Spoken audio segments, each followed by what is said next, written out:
Good Thursday morning to you. Time for a Gold Miners update. Coach Marc Lafleur in with us again, once again this morning. Morning, Mark. How are you? Good morning, guys. And Greg Mackel hanging around again. Yesterday I was out walking the dog and walked by the new ice rink at Civic and saw Mark out there. Really? With your wife and Ethan was out there too. And you know what it reminded me of, Greg? What's that now? You playing ball hockey. He never left the offensive zone and came back into his own zone. So I got a question, Mark, that people have talked about this new ice surface. Yeah. In relation to the complex ice surface, how much smaller is it? You know, I had a discussion actually. Is it like two-thirds? With a couple of people. I don't know. I'd like to know what the dimensions are. I'd say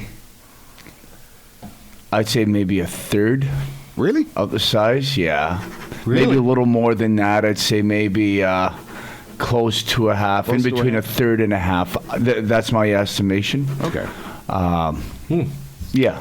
But I'll tell you right now, though, it's a very well constructed project. Oh yeah, it's hats off. It's a great asset for the community. town. It's a great asset. It's been busy. They've got the schedule up for public and public skating, hockey, and you know what? The kids are holding up to that schedule as well. Yeah, they are, which is good.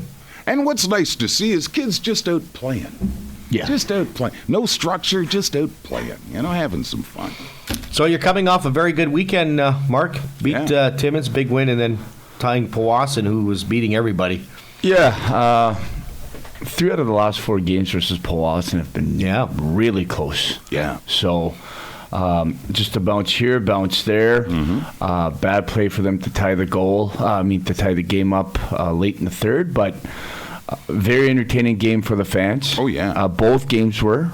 And hopefully we can sustain that type of play up until the playoffs and beyond, possibly, hopefully. Well, if you guys come with that type of effort and energy, you'd be a handful the rest of the way for sure. Yeah, I mean, we've solidified our goaltending.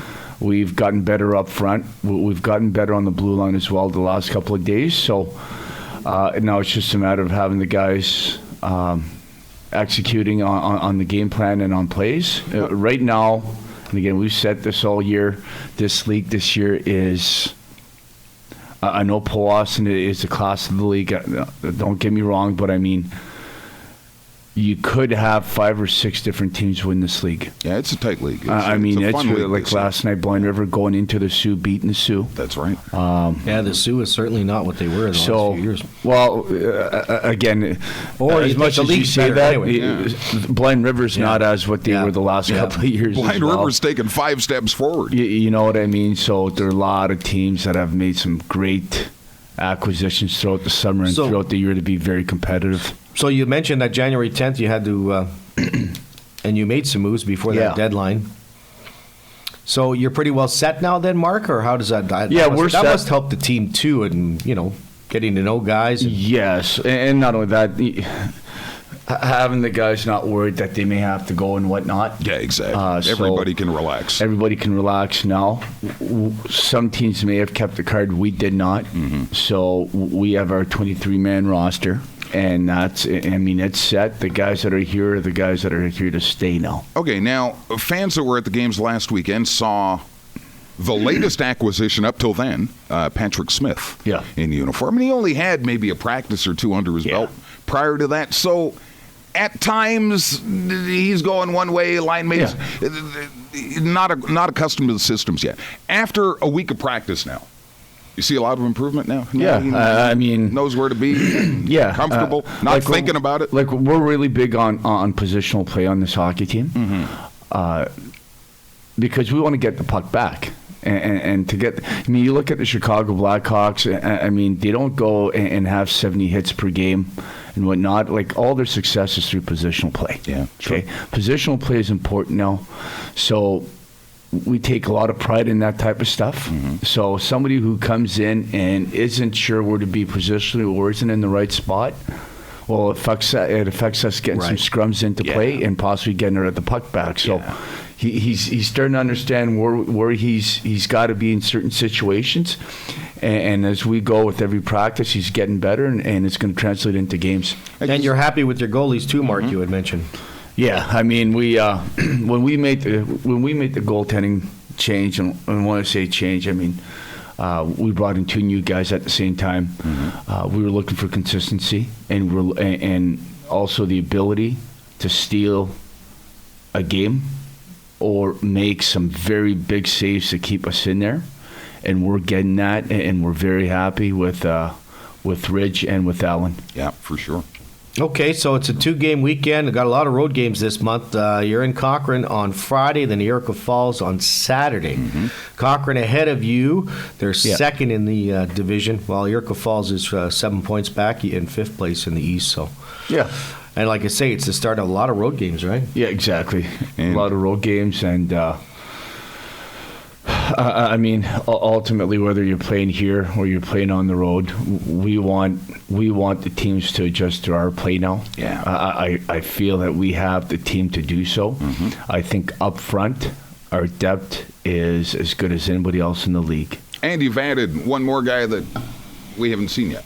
Yeah, in game action, his name's Gunnar Wegleitner. Yes. He's somebody we acquired actually during the summertime. It was a move probably nobody talked about, nobody understood the concept of the move, but in the Marc Odette trade, part of what we got back were his rights at the junior A level. He played as a 16-year-old in the WHL a few years ago, then got injured last year and played some BCHL games, and played part of the year this year in Victoria in the WHL. So, again, we expect him to add some scoring. We expect him to make some plays for us and make it tougher on the opponents to play against. Again, by adding one guy, there's a big trickle-down effect in terms of the lines and how good each line's going to be. That's right. Just want a little more depth, I guess, Mark? Exactly. And you're trying to get better as we go along here. That's the main thing, right? That's the main thing, and I think right now after I know it's only one weekend, but having a very good weekend, hopefully we can build on that. There's only about 15 games left to play. So right now, if we start hitting our peak, I think we're hitting our peak at the right moment. Yeah, I think it's going in the right direction too. All right, so good luck this weekend. It started, like I say, a lot of road games in January. So hopefully it starts well Friday night in Cochrane. Yeah, it's always fun when they play the Crunch. Play the Crunch. Yeah, they're always entertaining fun. games. I mean, they're entertaining games. Yeah. They're tough on coaches and on their lifespan. But their lifespan. Yeah, they're entertaining for the fans. So have you started using any of that Just for Men stuff yet? No. Let's not get into that. So hasn't been that tough yet. Coach Marc Lafleur in studio. Thanks again, Mark. We're going to predict a 4-point weekend. Oh, here we go now. We're on a roll. The fans out there, please remember the views the opinions of the people at CJKL do not entirely reflect the views and opinions of the Kirkland Lake Gold Miners. There you go. With that, as soon as the mics are off, he'll give me a high five for the 4-point weekend. 7:45, happy Thursday to you. A little chilly this morning. Minus 16 degrees in downtown Kirkland Lake with foreigner stuff here. This is Urgent from 101.5 CJKL FM.